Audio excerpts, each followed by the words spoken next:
Welcome to Africa Rising at Eden Plain. Please comment, like, share and subscribe. Ponder this. A democratic society's very base, the electoral process is flawed and requires reform. This situation unfolded in Nigeria following the general elections in 2023. In the aftermath of the 2023 general elections, Nigeria found itself at a crucial juncture.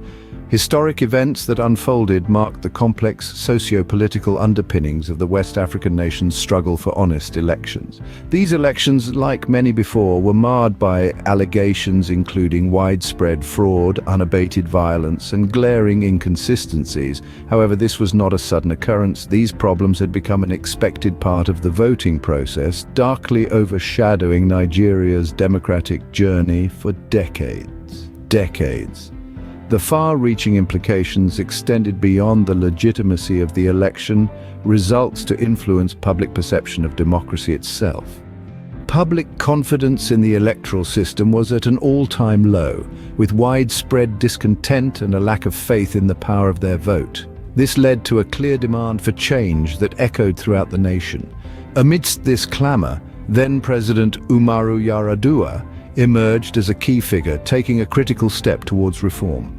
His decision was a response to the public's plea for a revamp of the flawed system. Before delving into President Umaru Yar'Adua's move and its impact, we need to understand the issues plaguing Nigeria's electoral system. The systemic flaws, a result of years of inefficient practices, corruption, and lack of accountability, affected every facet from voter registration to result announcement. Setting the stage for the Uwais Report, it's essential to understand these challenges which extend to the very structure of the electoral system. This understanding is crucial to appreciate the report's significance and the shift it represented in Nigeria's struggle for transparent elections. In the aftermath of the 2023 general elections, Nigeria confronted a significant challenge threatening its democratic structure. The persistent issues of electoral fraud and violence re-emerged, demanding urgent reforms. A detailed report was presented in 2008 tackling these critical concerns. This document examined the crucial issues, suggesting the establishment of an independent electoral, a single-term limit for the roles of president and vice president, the introduction of a secret ballot, the management of political violence, and the promotion of a transparent and accountable electoral process.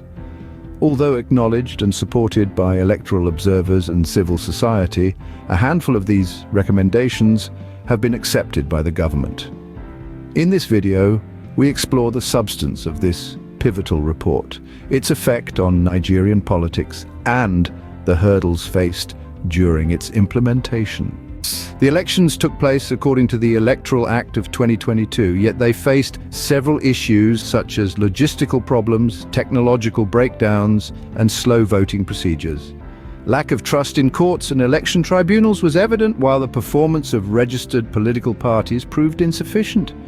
Most votes were gathered by the dominant parties. Attempts to decrease the number of registered political parties were unsuccessful. In this context, a glimmer of optimism emerged. Unfortunately, its suggestions were excluded from the Electoral Act. The Independent National Electoral Commission, or INEC, was ill-equipped and overwhelmed, leading to the postponement of elections.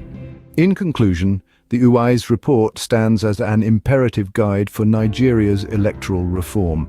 Despite its insightful recommendations, these suggestions have yet to be fully. As a result, the future of electoral reform in Nigeria remains hanging in the air. Ignoring these recommendations could have far-reaching consequences, potentially undermining Nigeria's democratic.